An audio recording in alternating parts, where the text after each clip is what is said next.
Hi everybody, Mike, Mountain Weekly News. This is our Splitboard binding roundup. We haven't really done one of these before. These are the bindings we're supporting this year. I'm going to go ahead and go through each of the bindings. I'm going to talk about how you mount the bindings. Each binding kind of comes with some different tools.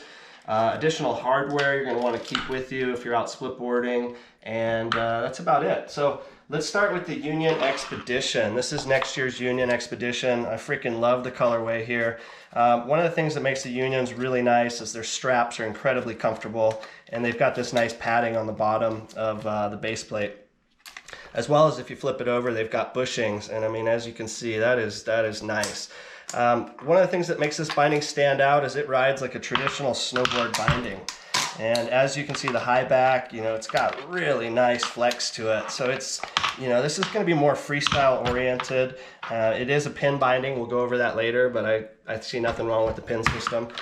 So this is the Union Expedition binding. It only has one climbing ladder setting. And again, we'll go through all that later. Probably my second favorite binding this year was the Nitro Vertical. This is a binding that I have been wanting Spark R&D to make for years. It's basically the combination of the Union with the Sparks. Fucking no-brainer. So Nitro's got these really beefy pads. I mean, this is a snowboard binding. The front is kind of whatever, the toe cap.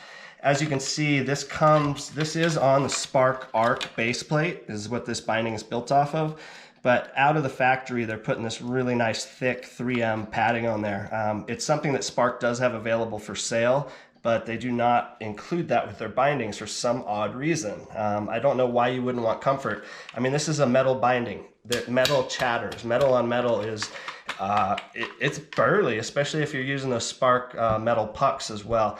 So basically, this pad is just incredible. High back here. It's a little stiffer, but it still's got some nice flex to it.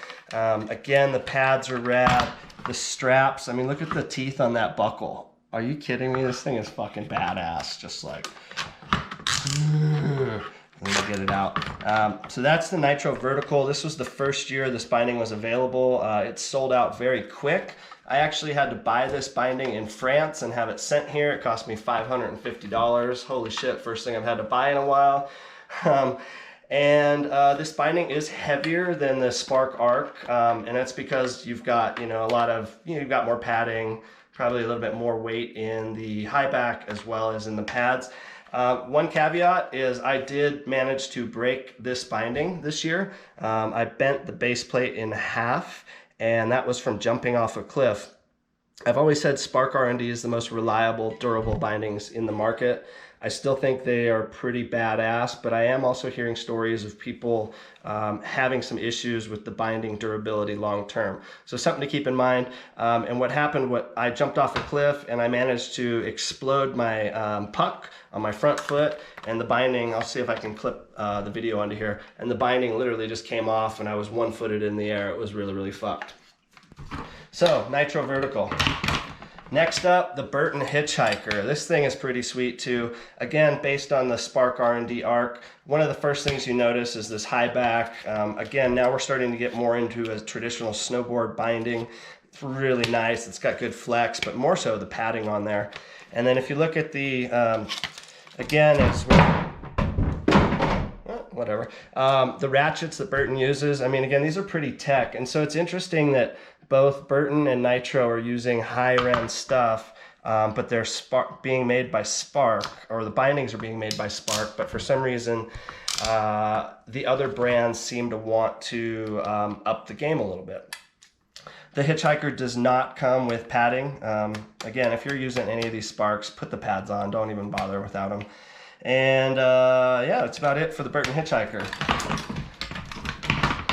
Last but not least is the Spark Arc, traditional binding that Spark's been making. Not really any changes for 2022. Again, all metal. It actually seems a little lighter. There might be more cutouts now. Spark makes their own pillow line straps at their factory. It looks like, I believe they're still using Burton buckles. That could be wrong. But, it's good. It's not as, I don't know, the other ones are a little beefier. Spark R&D, they've got 2 different climbing wire settings. That's going to be the same for the Nitros as well as the Burtons. And so you've got a high setting and you've got a medium setting. I try never to even use my climbing wires. If you're putting a nice skin track in, I don't really think that the steepness should require high climbing wires, but that's my personal take. So that is the Spark Arc. Spark also has the Surge, the Arc Pro, the Surge Pro, women's bindings. I think they do that fruit boot shit as well, and that's about it. So those are basically the 4 main bindings. One of the most interesting parts of splitboarding this year, or actually not really even splitboarding, comes from Union. And so this is the Union Expedition binding. This is actually the FC version. It's a little bit stiffer. And what's kind of neat about this, pull the binding off, twist it to get it off. Okay, so this is on a traditional snowboard. This binding will work for splitboarding. But what Union did this year is they made some really cool little approach skis. So if for some reason you just wanted to go out and tour to hit a kicker or something, walk out, tour mode, switch over, get out of tour mode, put your binding on, and now you've got more of a traditional setup for the backcountry. This is kind of like the mountain approach system, but this is with Union, and now it's got the bindings to go with it. So I would think that you're going to see quite a lot of people actually using this, again, for short tours, to go out and hit booters. As far as, let's see here, different mounting of the boards. Let's start with Spark. So with Spark R&D, the stuff that actually comes in your kit is all right here. So they give you your, basically all the hardware to go on the board aside from the pucks. Spark does sell their own pucks. I personally like the Volet pucks. And the reason for that is these are plastic and a little softer. Having a metal puck on a metal binding is just gonna chatter all the way up. And it's not really the most comfortable ride in certain conditions. So with the Sparks, what you need to set them up, everything is here.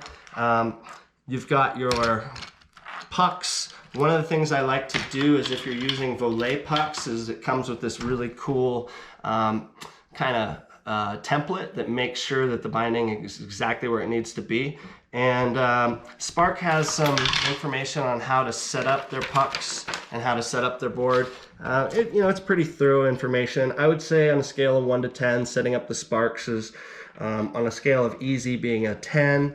Sparks are probably about an 8.5 to 9. For the most part, you're gonna nail it. The only times that it might get a little complicated is if you have to adjust the size of the binding for your boot.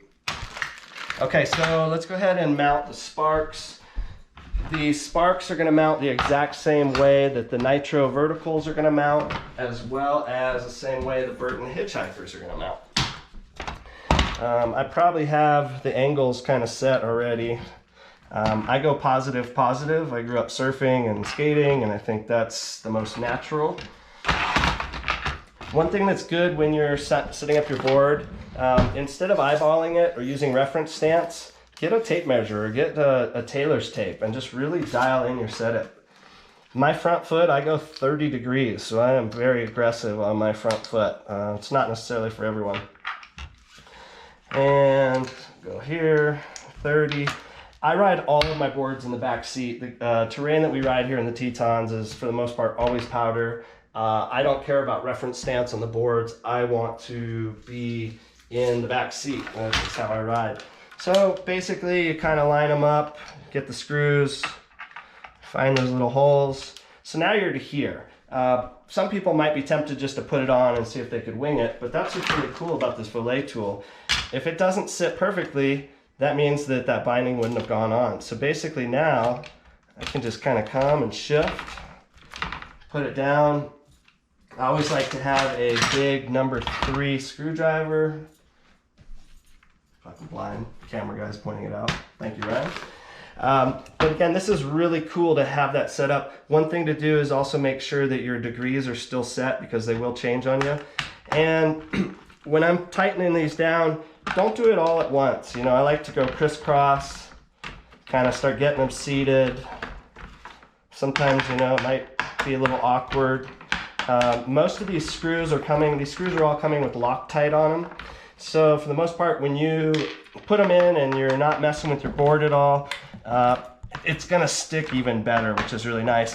One of the problems we run into here at the Mountain Weekly News is we're constantly switching between boards, and so that Loctite has a tendency to wear out on us. What I like to do is just basically turn it as far as I can get with one hand and then go back, do the same thing. Everybody's going to kind of have a different style. The nice thing about the Sparks is it literally takes, well, I would say less than 10 minutes to set these up if you're doing it right. I have these new volet pucks, so they're not, the bindings might be a little stiff as they're going on because this hasn't worn down, but the Spark is meant to just slide right on. Oh God.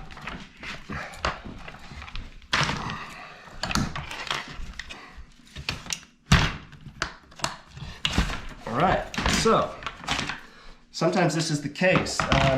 With that, I'm gonna actually just loosen one of these a little bit and see if perhaps what's happening. One of the things that I bet is happening is if I notice with this arbor, it's not the tightest construction right now. So as I push down, you can see that this part is actually rising up, this part of the board. So as I put pressure here, it's gonna make that kind of awkward. So I actually have to almost keep this up. There we go, got that to go in. One thing you'll notice is with the board, you might actually have to, since I did that, I'm gonna come in and I'll tighten those up later. What I like to do is grab one of my boots.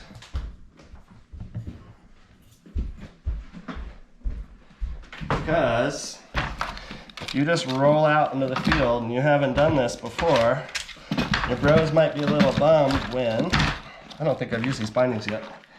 Okay, it does fit. So that's a nice fit.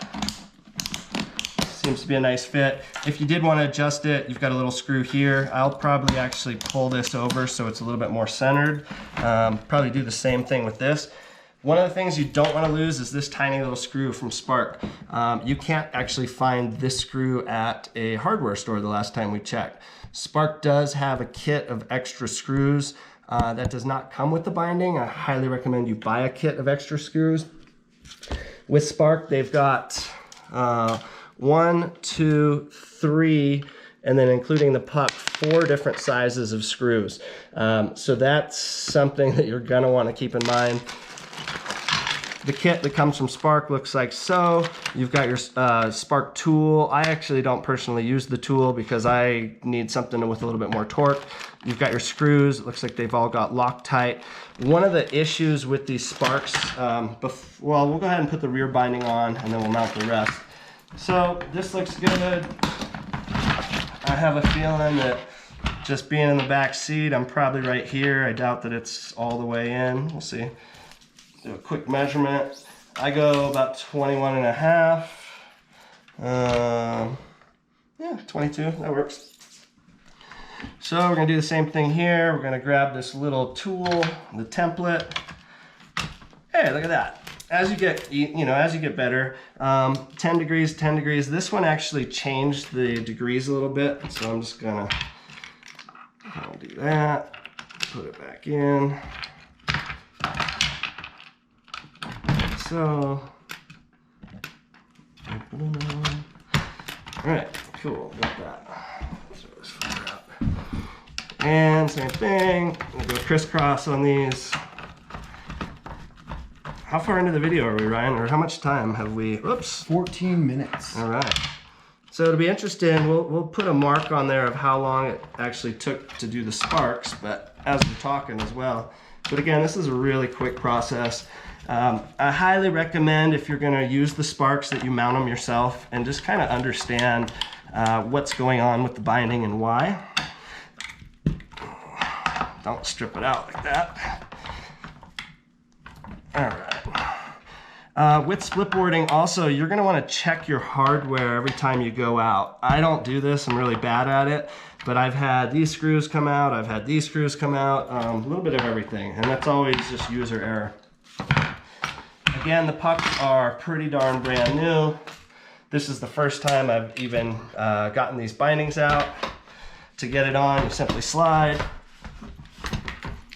Oh. There you go. That might not be so fun out in the backcountry. So you're gonna wanna do that a few times. It's gonna get easier and easier. One of the reasons I liked my old Volet pucks is they were worn down a little bit. So to get them off, slide it off, slide it off. Now we're gonna mount the last part of the spark stuff. We're gonna notice here though is for the mounting brackets and the heel riser brackets, for some reason Spark is using two different size screws, okay? These screws are just doing the same thing. They're very similar to one another, but the size is different. You've got the blue one and the yellow one. If you try and put the blue ones into here on accident, you are gonna have a world of, it's just not gonna work. It's gonna keep spinning out or it's gonna come undone. So the tiny ones go in the back, the two blue, oh, I think that was yellow. Yep, see that? And look what I just did. I mean, that sucks. Again, now you're gonna wanna make sure that you have both of those screws in your kit because stuff does come undone. So blue, blue, yellow, yellow, yellow. Okay, let's mount it up real quick. With these ones in the back, be really careful. You don't want to torque it too much. You'll just kind of warp this material. Now Union doesn't actually use these back risers because their climbing wire just automatically touches the board. So maybe in the future Spark can do something like that and shed a little bit more weight off their binding. Same thing, we're gonna go crisscross. If your screws are ever not going in, just pull them back out. Don't strip these out. You're not gonna be stoked. And last but not least, okay, voila. These you're really going to want to check when you go out because you put so much pressure and torque on these that when you're in tour mode, it's not uncommon to kick a binding off if you have not tightened those down. Okay, we're going to switch over really quick.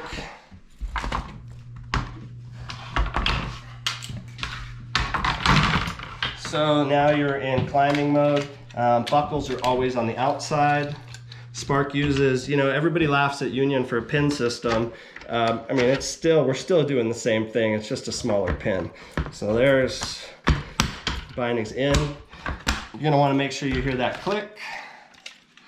Same thing here, click. As we talked about earlier, Spark's got two different climbing ladders. They've got this thing on the side called the whammy bar that helps when you put your key pole down.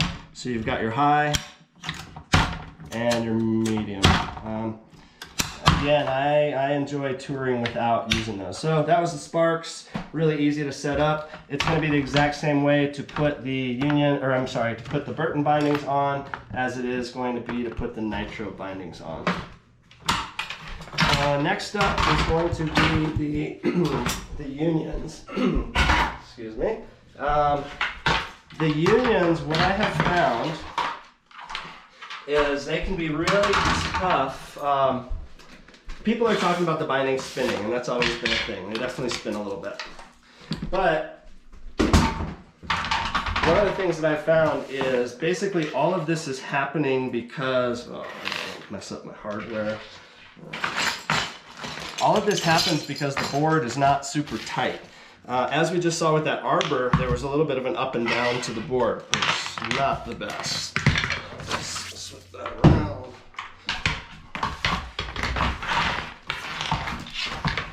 Spark shots.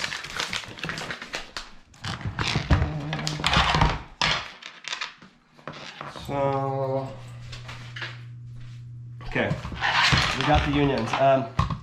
If you buy these bindings, you need to make sure your board is not going to go front to back, okay? A lot of splits, a lot of brand new splits will, fuck, I don't want to call any of the brands out, but let's see if we can find one that does that actually. Here, why don't you follow me? All right, split boards, snowboards.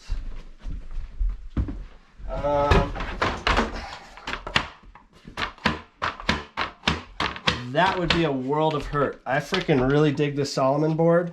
They've got the plume clips. This came to me brand new. I guess you could adjust these clips a little bit, but I mean, holy hell. So basically with the unions, the binding is spinning, and there's a spinning motion that naturally happens with the binding. And so if you've got any sort of play like that in your board, you are hosed. Slash, same thing. All the clips are done. Here's the union clips. I had a world of shit with this. I think I was telling you about this one. I actually rode this board with the unions and I couldn't get it mounted. It took me so long. This is something that we're really not talking about yet in the splitboard industry, is just how tight these fucking boards are. Rosignol. This is the Sashimi. This board was fucking epic. Rosignol's using their own hardware. I wouldn't put the unions on that. Burton. I will put the unions on this. Burton, look at that construction. I can just already tell that is fucking tight. No movement. Zero movement. So we just went through a Rosignol split, Solomon split, Slash split, and there's tons of movement there. Let's see what else we got. Kemper. Kemper's using the new Phantom hardware, these fruit boot guys up in Colorado. This part I actually dig. That's bullshit. You can't have that. This is why people are not really psyched on splitboarding. Let's see the Rome. Looks like they're actually making this out of the same factory as the Burton. That looks very similar to that last Burton, construction-wise. It's fucking tight. Go figure. So keep that in mind when you're mounting your split. If you have any play and you go to use those unions, you're SOL. Same thing with the sparks. I could see it being an issue with the sparks if you've got your pucks lined up and all of a sudden one side's going up and one side's going down. Something to really consider. Very quickly, you got some boots. The Van Sam, what is it? Taxwood. These things are badass. I've been touring in these this year. These are the K2 Aspects. And then the DC, what is that? Travis Rice, probably. Yeah, T Rice boot. The splitboard specific boots have a lot of stability and definitely something you're going to want to check out. Okay, so what was that? Only 2 of those boards would have been ready to mount with the unions, the Burton and the Rome. That's not good. Not good. Okay, so the unions. A lot of moving pieces.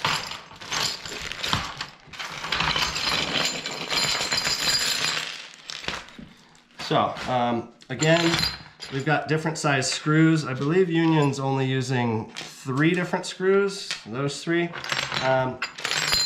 The way that the board connects is with these pucks, these metal pucks at the bottom. As you saw on the other board that the union bindings went on, they had a solid puck to go on. So with each union binding, you have the ability to mount it to a solid board as well as to a split board. I think that's kind of cool. Yeah, about 22. Here's where it gets a little tricky. Union has this tool. If you just happen to put the screws in here, you might not get a perfect setup. So Union has this little tool that goes in, and it shows you exactly how it wants that template. So with these, I think it's actually, I don't know, that's the Union screw. Union might actually only have 2 screws. I think a Spark one just jumped in there. So with this, really make sure these screws are on tight, because once you start to mount the whole system, you're not going to be able to get to these screws. You will be able to tighten the rest of the screws. Okay, make sure that's tight. Come back, do the same thing on the rear. Okay, we got 4. 1, 2, 3, 4.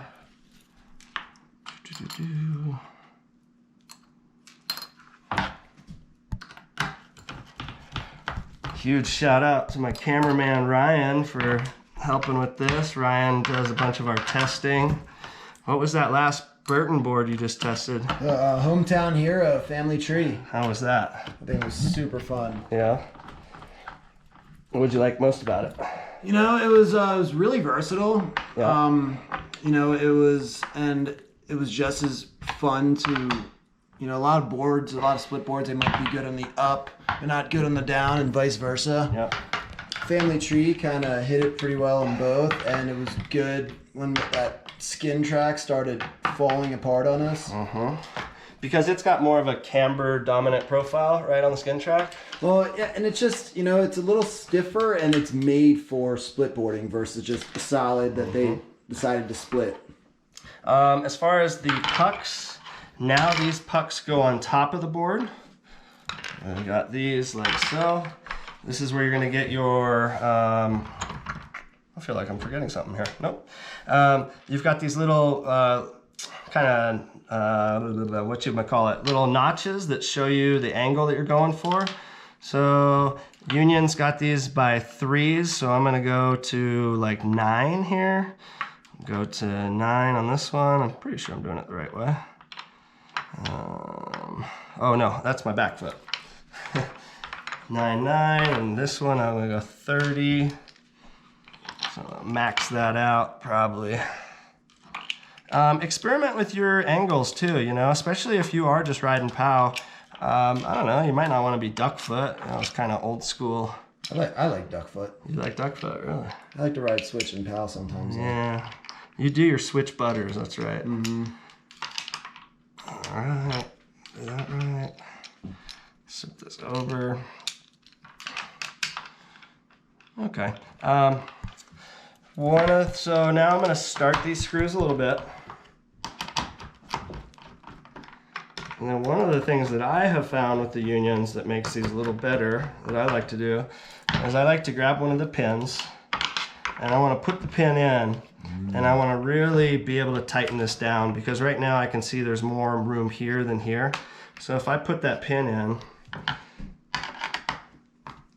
don't give it too much pressure, you know, you still want to be able to get that pin out, but now look at that, that was a lot tighter. So I'm going to keep doing that a little bit more. And then again, before we even go out in the snow, we're going to mount the whole binding on and put the pin in and out and just make sure. So it seems pretty smooth. It actually looks like it loosened up a little bit on me. So I think that's because I wasn't holding it together.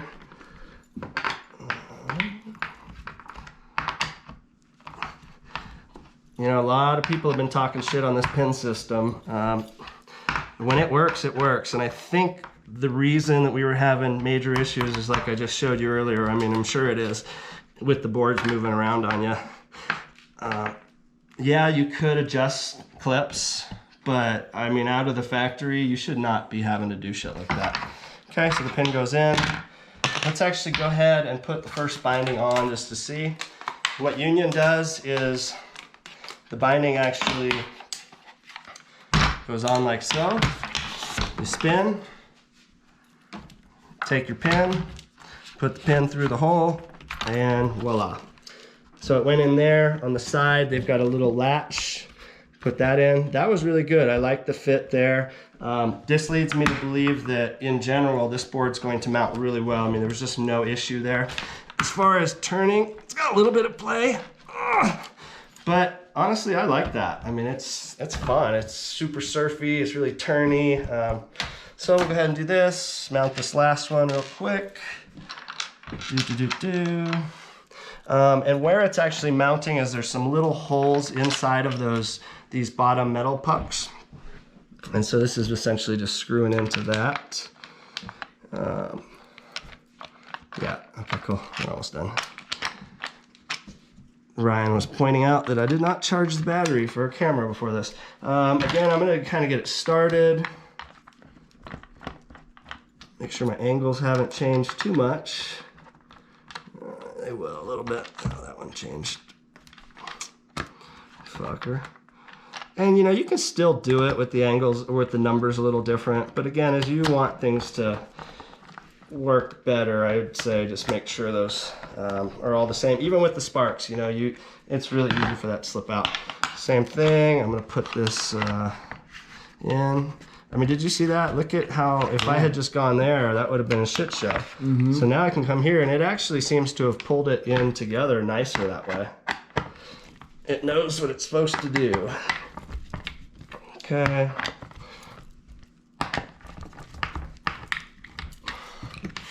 So it's really interesting that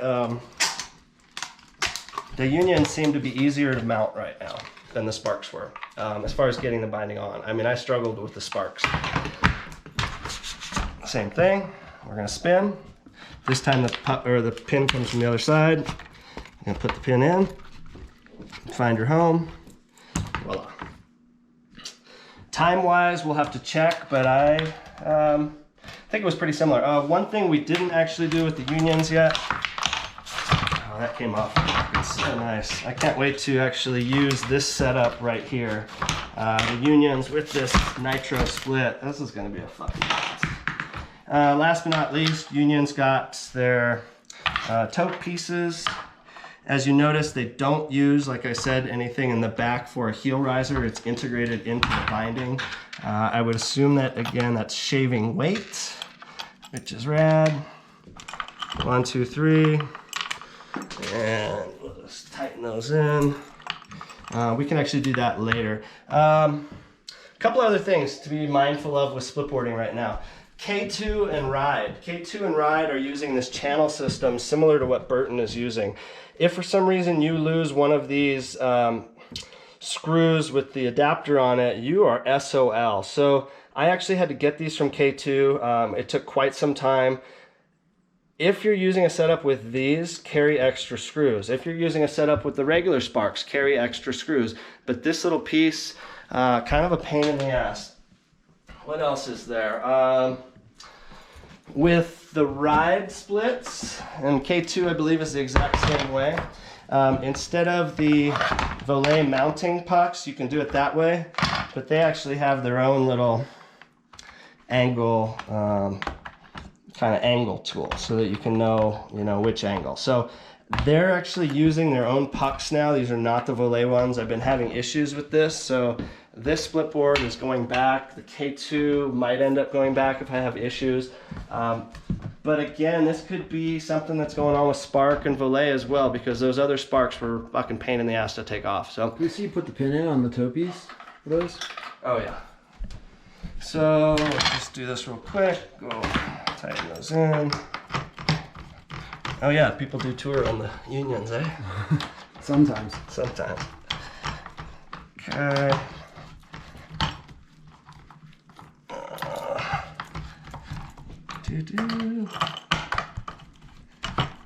I'm really a fan of the Nitro stuff lately. The Nitro splitboard stuff is incredible. Yeah, it's, they've got that vertical binding that I dig. Their splitboards are solid. I've been using the Nitro boots, the TLS boot. Nitro is on a next level right now. Definitely check out their stuff. So, we wanted to go into tour mode. One thing you'll notice about the union bindings is these pucks do stick out a little bit. I've never had issues with it, but a little different than some of the other ones. And to mount them, real easy. Again, buckles on the outside. It's got this little pin in the front. So essentially this is the same as the spark. Spark just actually happens to snap down. This one, you take the pin and you put the pin in the hole. Did I do that right? There you go. And then it's got a little notch for it to live back there. Oh, look at that, solid. So this piece just popped out on these unions. So that's probably why we were having a little hesitation there. That looks like, what do you call that? That's a gasket, yeah. Yeah, that's good. We'll be calling Riley about that one. Let's try one of them that actually maybe works. That wouldn't, I don't believe, affect the binding. Well, it might. Give it a little. Yeah, it's gonna give it some wiggle. You can see that I can push the pin out now. so I actually won't be using this set right off the bat, damn it. This is why you set up your stuff at home too and practice. It's kind of like when we review tents, we always tell people to set up your tent at home before you actually go out. Yeah, that's fine. All right. Binding went in. Voila, sticks out, the gasket didn't go. So that's our roundup of splitboard bindings. You've got all the different Union, you've got Nitro, Spark, who am I forgetting? Burton. And yeah, that's it. Here's the backwoods from Weston. I just took this out the other day. Really tight construction. What did I have? The Burton Hitchhikers on here.